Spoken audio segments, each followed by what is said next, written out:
하시는 겁니까? 아니면 그러니까 이번 그 징용 피해자에 대한 재판을 앞두고서 행안부에서 어떻게 그들을 지원하고 있었는가. 예컨대 지금 일본 정부를 그 대신해서 하는 재판은 법원은 김앤장이라는 우리나라 최고의 로펌인데 우리는 그렇지도 못하거든요. 이런 부분을 정부에서 지원하지 않으면 어떻게 합니까? 그래서 그런 대책을 어떤 대책을 세웠고 어떤 활동을 했는지 거기에 대한 자료를 요청했는데 행안부 담당이 아니라는 정말로 그 무책임하고 어처구니 없는 답변을 받습니다. 그 공무원 답변은 아마 이거는 범정부적인 대책이 되어야지 행안부가 단독으로 할 수는 없다 그런 취지로 아마 이런 답변 드린 것 같은데요. 저희들 해도 부족하면 부족한 대로 제가 자료를 챙겨서 보고를 드리겠습니다. 예. 예, 저도 그 얘기를 소위 의원이다 보니까 저도 자료 서면으로 좀 질의는 내고요. 방금 이어서 좀 하겠습니다.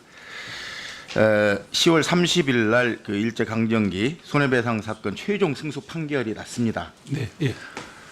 그리고 31일부터 일본 정부에서는 그 관계부처 연합으로 설명회를 시작했습니다. 뭐냐면 그 자국 기업들에게 배상과 화해에 응하지 말라. 그런 식의 설명회를 31일부터 2일까지 진행하는데요. 어떤 식이냐면 거기에는 뭐 관방성, 외무성, 경제산업성, 국토교통성, 법무성 이 관련 부처가 전부 다 합동으로 지금 하고 있습니다.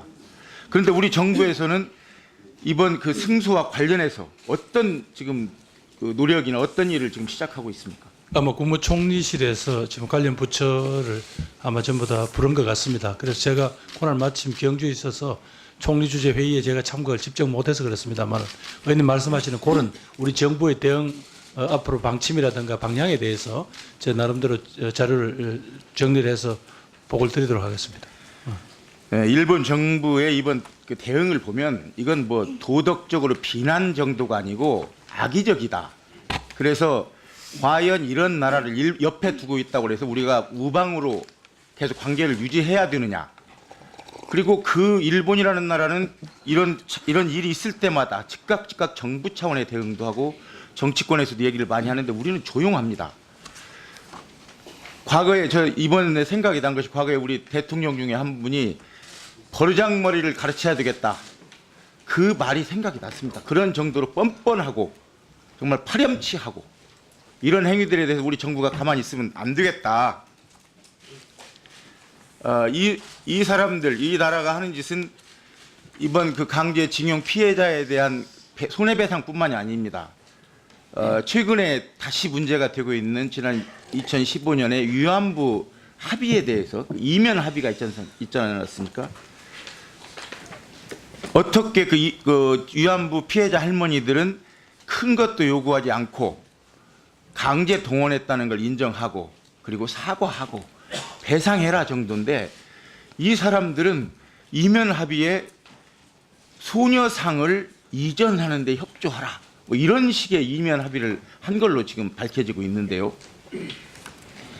우리 정부에서도 이런 문제에 대해서 과거사, 특히 일본과 관련된 과거사 문제에 대해서는 지속적으로 사과도 요구하고 그리고 공개적인 그 표현을 요청을 하는 것이 이 사람들은 틈날 때마다 하는데 우리 정부는 조용합니다.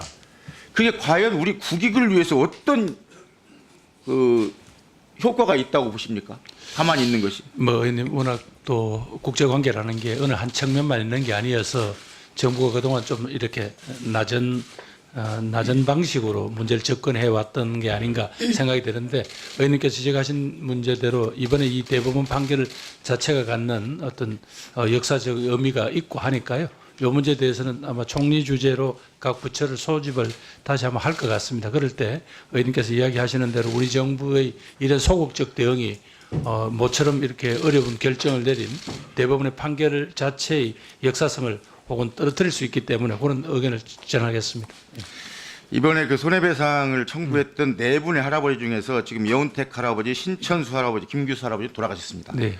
한 분 남아 계신데요. 그 일본의 뒤에는 우리나라 법무법인 김앤장이라는 법무법인이 있습니다. 우리나라 최대 법무법인이면서 저는 그 법무법인이 정말 돈만 주면 무슨 일이든 하는 그런 법무법인인지 의심하지 않을 수가 없고 거기에 맞설 수 있는 아주 이번에 이제 그 소송을 대리한 변호사는 소규모의 그 법무법인의 변호사를 알고 있는데 거기에 맞설 수 있는 역할을 정부에서 해줘야 된다. 그래서 이번 그 이어지는 소송들은 정부에서 충분히 자료조사도 하고 그리고 그분들 이번에 소송에 참여하지 않은 분들에 대한 자료도 모아서 그분들을 순차적으로 그 소송에 참여할 수 있도록 해야 된다. 저 요즘 12월 30일 이후에 어떤 짓들을 하느냐면요. 제가 보니까 이제 그 배상 손해배상에 소멸시효 가지고 지금 여론을 슬슬 조작을 하려고 하고 있습니다. 이게 무슨 소멸시효가 무슨 문제가 있습니까? 저는 이런 부분을 정부에서 단호하게 대처해주지 않으면 오히려 일본이 더 우리 정부를, 우리나라를 더 우습게 보고 더 날뛸 것 같다는 생각이 들어요. 좀 더 단호하게 해주시겠습니까? 예, 뭐 좀 저 의원님께서 말씀하시는 그런 적어도 이렇게 어렵게 내린 역사적 결정 자체가 조금 더 훼손되지 않도록 또 그 피해자들 중에서 이번에 소송 당사자 중에서 이제 한 분만 살아 계실 정도로 이 문제가 갖는 상징성이 있기 때문에 그렇게 하도록 하겠습니다. 예, 그 양승태 대법원의 그 거래 내용을 보면 전범 기업의 배상 책임을 묻는 판결이 한일 관계를 파국으로 몰아갈 수도 있다.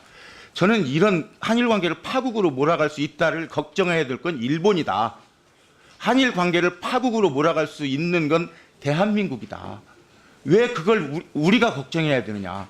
일본하고 과연 이런 관계를 지속적으로 유지해야 되는지 저는 이번 기회에 아주 심각하게 생각해야 될 시점이라고 생각합니다. 의원님 뭐 거듭 말씀드리지만 국제관계 그것도 또 이웃한 나라들끼리의 관계는 여러 측면이 있을 겁니다. 그중 의원님께서 지적하신 대로 한 나라의 자신의 존재 이유에 관한 이런 근본적인 도전에 대해서는 분명히 단호한 입장을 가져야 정부는 그런 자세를 취해야 된다라고 저는 생각합니다. 다만 또 한일 관계가 그렇다고 어느 날 뭐 이렇게 뭐를 칼로 베듯이 할 수는 없으니까 그런 측면을 다 고려하되 총리실에서 각 부처의 의견을 모을 때 저희들은 단호하고 적극적 대응이 필요하다라는 그런 의견을 내겠습니다. 꼭 그렇게 해주시라고. 네, 예. 예, 수고하셨습니다.